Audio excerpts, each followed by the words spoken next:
Rabbit hole. ये एक spy thriller series है जो अब जियो सिनेमा पर हिंदी में रिलीज कर दी गई है। और मैं आप लोगों को ये भी बता दूं कि इस सीरीज की टोटल 8 एपिसोड्स हैं और हर एपिसोड ही 40 से 55 मिनट के बीच की है। और अब फाइनली मैं ये सीरीज देख चुका हूं और अब मैं आप लोगों से अपने इस रिव्यू के जरिए मेरा सीरीज को देखकर जो भी एक अच्छा या बुरा एक्सपीरियंस रहा है वो शेयर कर रहा हूं। तो चलें बिना कोई टाइम वेस्ट करे बात कर लेते हैं कि मेरा सीरीज को देखकर एक्सपीरियंस कैसा रहा। तो पहले तो मैं आप लोगों को इस सीरीज की कहानी के बारे में थोड़ा बहुत बता देता हूं। आप इस सीरीज में देखेंगे जॉन की कहानी। जॉन और उसकी टीम कॉर्पोरेट वर्ल्ड के बहुत ही रिच और पावरफुल लोगों की प्रॉब्लम्स को सॉल्व करती है, चाहे उसके लिए जॉन और उसकी टीम को दूसरे पावरफुल लोगों को किसी भी तरह का नुकसान ही क्यों ना पहुंचाना पड़े। और जॉन अपने इस काम में बहुत ही एक्सपर्ट है, लेकिन जॉन अपने ही खेल में उस वक्त फंस जाता है जब एक हिडन पावरफुल फोर्स जॉन को एक मर्डर केस में फंसा देती है और फिर जॉन एक मोस्ट वांटेड क्रिमिनल बन जाता है। और फिर उसके बाद कहानी में क्या कुछ होता है वो सब जानने के लिए आपको देखना होगा इस सीरीज को। अब बात करें कि मेरा एक्सपीरियंस इस सीरीज को देखकर कैसा रहा, तो देखो जो कॉन्सेप्ट है इस सीरीज का वो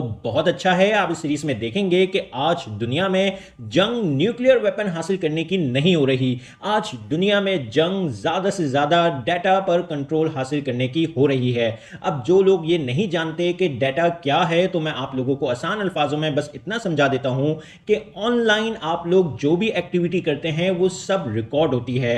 आप सोशल मीडिया पर क्या लाइक करते हैं, क्या डिसलाइक करते हैं, आप ऑनलाइन क्या सर्च करते हैं, एक एक चीज रिकॉर्ड हो रही होती है। और अब सिस्टम इतना एडवांस हो चुका है कि आपकी ऑनलाइन हिस्ट्री की बेस पर वो सिस्टम ये प्रिडिक्ट कर लेता है कि आप फ्यूचर में ऑनलाइन क्या करना पसंद करेंगे। और बस यही नहीं, जो भी आप अपनी पर्सनल वीडियोस, पिक्चर्स या इंफॉर्मेशन पोस्ट करते हैं, आपको लगता है कि आपने उस पर प्राइवेसी लगाई हुई है, लेकिन उसके बावजूद भी आपके उस डाटा को एक्सेस किया जा सकता है, आपको ब्लैकमेल तक किया जा सकता है। अगर आपका ये डाटा किसी गलत हाथ में पहुंच गया तो आपका ये ऑनलाइन डाटा इस वक्त दुनिया की सबसे वैल्यूएबल चीज बना हुआ है। इस डाटा को गवर्नमेंट्स हासिल करना चाहती हैं, बड़े बड़े कॉर्पोरेट हाउसेस हासिल करना चाहते हैं, ताकि आप लोगों के माइंड को कंट्रोल किया जा सके, आप लोगों को मैनिपुलेट किया जा सके। और ये सब कुछ आज की एक रियलिटी है, ऐसा रियल में हो रहा है। 2021 में फेसबुक के 533 मिलियन यूजर्स का डाटा चोरी कर ऑनलाइन लीक कर दिया गया था और फिर उस डाटा को डार्क वेब पर सेल किया जा रहा था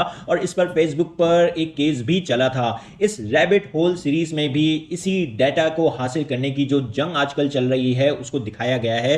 कौन लोग और क्यों इस डाटा को हासिल करना चाहते हैं और उसका क्या अच्छा और बुरा यूज करना चाहते हैं, वो सब आपको इस सीरीज में देखने को मिलेगा। इसीलिए मैंने कहा कि जो कॉन्सेप्ट है सीरीज का वो बहुत अच्छा है, लेकिन अफसोस की बात यह है कि शो के क्रिएटर्स इस कॉन्सेप्ट को स्मार्टली एक स्टोरी में कन्वर्ट कर हमारे सामने प्रेजेंट नहीं कर पाए। अभी आप जब इस सीरीज की पहली एपिसोड देखेंगे तो वो पहली एपिसोड आपको बहुत पसंद आएगी, इस सीरीज के इंटरेस्टिंग कॉन्सेप्ट की वजह से, फास्ट पेस नेचर की वजह से और ट्विस्ट एंड टर्न्स की वजह से। और जब एपिसोड 1 एंड होगी तो आप जरूर चाहेंगे बाकी एपिसोड्स को भी देखना, लेकिन फिर एपिसोड 2 वो एपिसोड होगी जहां एक स्मार्ट ऑडियंस इस शो को देखना छोड़ देगी, क्योंकि एपिसोड 2 में आप देखेंगे कि जॉन जो मोस्ट वांटेड क्रिमिनल बन चुका है, हर न्यूज में ही उसके बारे में दिखाया जा रहा है, उसके बावजूद भी वो एक पुलिस स्टेशन के अंदर चला जाता है और कोई पुलिस वाला उसको नहीं पहचान पाता है और वो पुलिस के एविडेंस रूम से एविडेंस चुरा लेता है। और ये सारी स्टूपिडिटी देखकर एक स्मार्ट ऑडियंस इस शो को वहीं पे देखना छोड़ देगी। और इसके अलावा और भी कुछ इलॉजिकल स्टूपिड चीजें आपको आगे के एपिसोड्स में भी होती देखने को मिलेंगी। तो इसीलिए ये शो एक ऐसी ऑडियंस के लिए तो बिल्कुल भी नहीं है जिनको सिर्फ स्मार्टली रिटन और स्मार्टली एग्जीक्यूटेड शोज ही देखना पसंद आते हैं।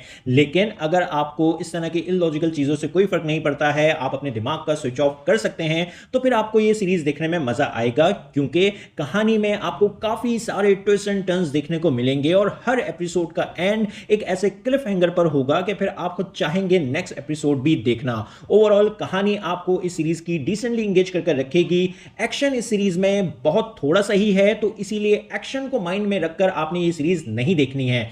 बाकी जॉन का कैरेक्टर आपको इस शो में पसंद आएगा, लेकिन आप किसी भी कैरेक्टर में इमोशनली इन्वेस्ट नहीं हो पाएंगे। एक्टर्स की जो परफॉर्मेंसेस हैं, शो का म्यूजिक है, ओवरऑल प्रोडक्शन वर्क है, वो सब कुछ डिसेंट है। इन शॉर्ट इस सीरीज का कॉन्सेप्ट बहुत अच्छा है, कहानी आपको डिसेंटली इंगेज करके रखेगी, कहानी में आपको काफी सारे ट्विस्ट एंड टर्न्स देखने को मिलेंगे। लेकिन अगर आप इस शो को एंजॉय करना चाहते हैं तो फिर उसके लिए आपको अपने दिमाग का स्विच ऑफ करना होगा। अगर आप ऐसा नहीं करेंगे तो फिर आपको कहानी में काफी लूप होल्स देखने को मिलेंगे। खैर, मैं इस सीरीज को रेट करूंगा 7 आउट ऑफ 10, क्योंकि मेरी नजर में ये एक एवरेज टाइम पास का शो है। अगर आप लोगों को एस्पियोनाज थ्रिलर्स देखना पसंद आते हैं तो फिर आप अपनी एक्सपेक्टेशंस को ज्यादा हाई ना रखते हुए अपने टाइम पास के लिए इस शो को देखना चाहें तो जरूर देख सकते हैं। और हां, आप चाहें तो ये शो फैमिली के साथ देख सकते हैं, लेकिन आपको इस शो में कुछ किसिंग सीन्स देखने को मिलेंगे और अडल्ट लैंग्वेज भी आपको सुनने को मिलेगी। और हां, सीजन 1 को इस तरह से एंड किया गया है कि अगर इस सीरीज का सीजन 2 नहीं भी आता है तो भी जो कहानी है वो ऑलमोस्ट कंप्लीट है। आपको सीजन 2 के रिलीज का वेट नहीं करना पड़ेगा, लेकिन साथ ही साथ सीजन 2 के लिए डोर्स को ओपन रखा गया है। शो के क्रिएटर्स चाहें तो वो बहुत आसानी से कहानी को आगे कंटिन्यू कर सकते हैं। तो आप लोगों को ये सीरीज कैसी लगी, अपने ओपिनियन कमेंट बॉक्स में जरूर दें। मेरी वीडियो पसंद आई तो लाइक करें और चैनल को सब्सक्राइब करना मत भूलें। फिर मिलते हैं किसी और वीडियो में। शुक्रिया।